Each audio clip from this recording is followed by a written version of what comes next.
주시는 하나님의 말씀 열왕기상 12장 1절에서 11절 말씀, 하나님 말씀 한 절씩 교도하겠습니다. 르호보암이 세겜으로 갔으니 이는 온 이스라엘이 저로 왕을 삼고자 하여 세겜에 이르렀음이더라. 느밧의 아들 여로보암이 전에 솔로몬 왕의 얼굴을 피하여 애굽으로 도망하여 있었더니 이제 그 소문을 듣고 오히려 애굽에 있는 중에 무리가 보내어 저를 불렀더라. 여로보암과 이스라엘의 온 회중이 와서 르호보암에게 고하여 가로되, 왕의 부친이 우리의 멍에를 무겁게 하였으나 왕은 이제 왕의 부친이 우리에게 시킨 고역과 매우 무거운 멍에를 가볍게 하소서. 그리하시면 우리가 왕을 섬기겠나이다. 르호보암이 대답하되, 갔다가 3일 후에 다시 내게로 오라 하매 백성이 가니라. 르호보암 왕이 그 부친 솔로몬의 생전에 그 앞에 모셨던 노인들과 의논하여 가로되, 너희는 어떻게 교도하여 이 백성에게 대답하게 하겠느뇨? 대답하여 가로되, 왕이 만일 오늘날 이 백성의 종이 되어 저희를 섬기고 좋은 말로 대답하여 이르시면 저희가 영영이 왕의 종이 되리이다 하나, 왕이 노인의 교도하는 것을 버리고 그 앞에 모셔있는 자기와 함께 자라난 소년들과 의논하여 가로되, 너희는 어떻게 교도하여 이 백성에게 대답하게 하겠느뇨? 백성이 내게 말하기를, 왕의 부친이 우리에게 매운 멍에를 가볍게 하라 하였느니라. 함께 자라난 소년들이 왕께 고하여 가로되, 이 백성들이 왕께 고하기를, 왕의 부친이 우리의 멍에를 무겁게 하였으나 왕은 우리를 위하여 가볍게 하라 하였은즉, 왕은 대답하기를, 나의 새끼손가락이 내 부친의 허리보다 굵으니. 함께 보겠습니다. 내 부친이 너희로 무거운 멍에를 매게 하였으나 이제 나는 너희의 멍에를 더욱 무겁게 할지라. 내 부친은 채찍으로 너희를 징치하였으나 나는 정갈로 너희를 징치하리라 하소서. 아멘. 이제 이스라엘이 나누어지는 것, 이스라엘이 분열하게 되는 것은 피할 수가 없게 되었습니다. 왜냐하면 솔로몬의 마음이 하나님으로부터 돌이켜서 우상으로 향했기 때문이지요. 하나님의 언약과 법도를 지키지 않았기 때문입니다. 앞부분 열왕기 11장 11절 말씀을 보면은 여호와께서 솔로몬에게 말씀하시되, 내게 이러한 일이 있었고 또 네가 나의 언약과 내가 네게 명한 법도를 지키지 아니하였으니 내가 결단코 이 나라를 네게서 빼앗아 내 신복에게 주리라. 솔로몬이 죽은 이후에 오늘 본문에 보면은 온 이스라엘은 솔로몬의 아들 르호보암을 왕으로 삼고자 했다라고 말씀합니다. 이 일로 인해서 르호보암은 북쪽에 있는 세겜으로 향하게 되지요. 르호보암은 그곳에서 북쪽 지파를 대표하는 여로보암과 또 온 이스라엘을 만나게 됩니다. 여기서 말하는 온 이스라엘은 북쪽에 거하는 그 지파들을 표현한다고 볼 수 있겠습니다. 그들이 요구하는 것이 무엇입니까? 왕의 부친이 지은 무거운 멍에를 다 벗게 해달라는 게 아니라 가볍게 해달라고 요청합니다. 그러자 르호보암은 이렇게 말하지요. 3일 후에 답을 주겠으니 돌아가라고 합니다. 그리고 난 이후에 르호보암은 노인들과 의논하는데 그 노인들의 의견이 이러합니다. 7절입니다. 대답하여 가로되, 왕이 만일 오늘날 이 백성의 종이 되어 저희를 섬기고 좋은 말로 대답하여 이르시면 저희가 영영이 왕의 종이 되리이다 하나.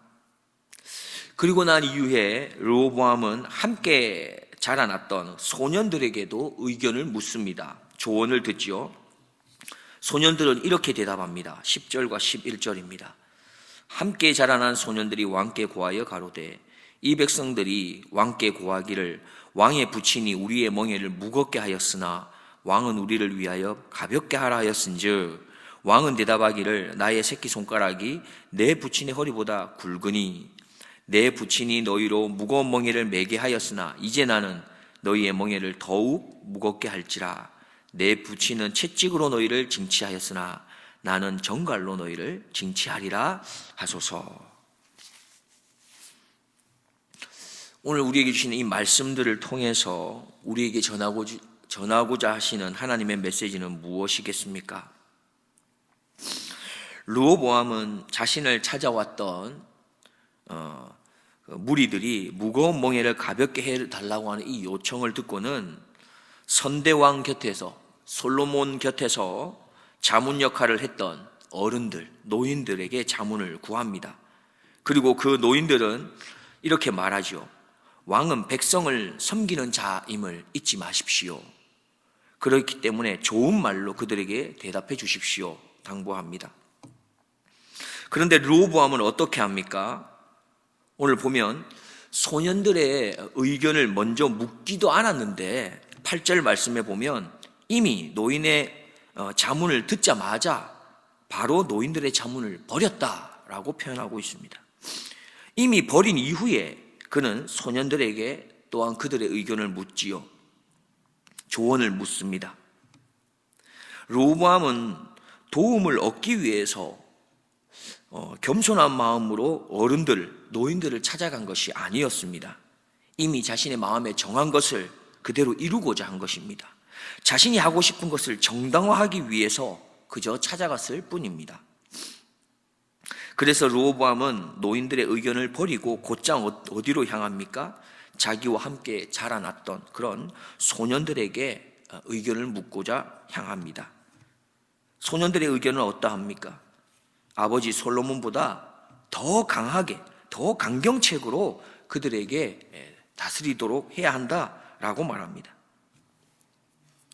결국 오늘 본문에 등장하진 않지만 내일 새벽에 살펴볼 내용에 보면 르호보암은 자신이 듣고 싶어 했던 그 말을 한 바로 그 소년들의 가르침을 좇게 되지요. 바로 이 일로 인해서 하나님이 예언하셨던 북이스라엘, 남유다도 이렇게 나누어지는 결과를 맞이하게 됩니다. 그렇습니다. 르호보암은 자신이 듣고 싶은 말만 듣기를 원했습니다. 르호보암에게는 어떤 조언이 들려도 똑같은 대답이 나올 뿐이었습니다. 왜냐하면 그는 이미 마음을 정해놓았기 때문입니다. 우리가 좋은 이야기를 많이 듣는 것은 참으로 중요한 것입니다. 우리에게 유익한 말들을 많이 듣는 건 중요하죠. 그러나 그보다 더 중요한 것이 있는데 그 말을 들을 때 내 마음이 어떠한 마음으로 듣는가 이것입니다. 마찬가지로 우리가 하나님의 말씀을 많이 듣는 것은 참으로 중요한 것이죠. 그러나 더 중요한 것은 무엇이겠습니까? 내가 하나님의 말씀을 어떠한 마음으로 듣는가라고 하는 것입니다. 나의 주변에는 두 가지 종류의 사람들이 언제나 함께하고 있습니다. 지혜로운 조언을 주는 사람도 있고요. 때로는 어리석은 조언을 주는 사람들도 있습니다. 그래서 우리는 어떤 말이 지혜로운 말인지를 분별해야 하는 것이죠.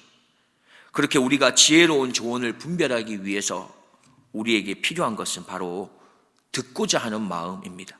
들을 귀가 바로 열려 있어야 하는 것입니다. 그래서 솔로몬은 지혜, 즉 듣는 마음을 종에게 달라고 하나님께 간구했나 봅니다. 그리고 하나님께서 참으로 그것을 귀하게 여기셨죠. 그런데 우리가 또 한 가지 알아야 될 건 오늘 나에게 지혜로운 조언을 하였다고 해서 다음에 꼭 지혜로운 조언을 하는 것은 아닙니다.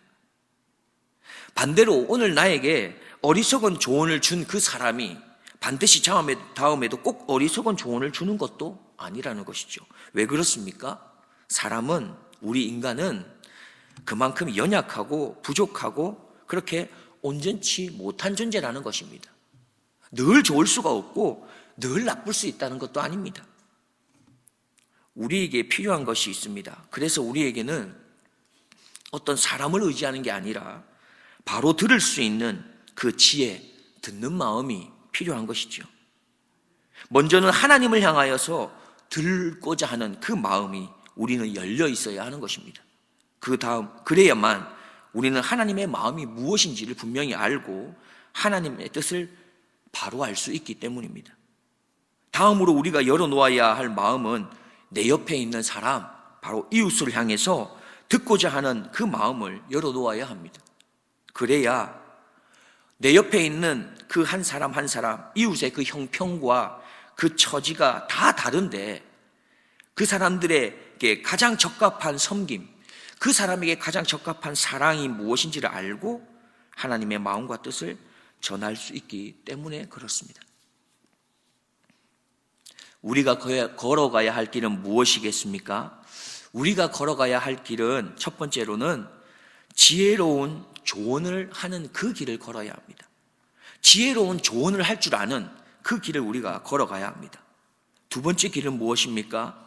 바로 나에게 들려지는 말이 정말 지혜로운 조언인가 아닌가, 그걸 또한 내가 분별할 줄도 알고 걸어가야 하는 것입니다.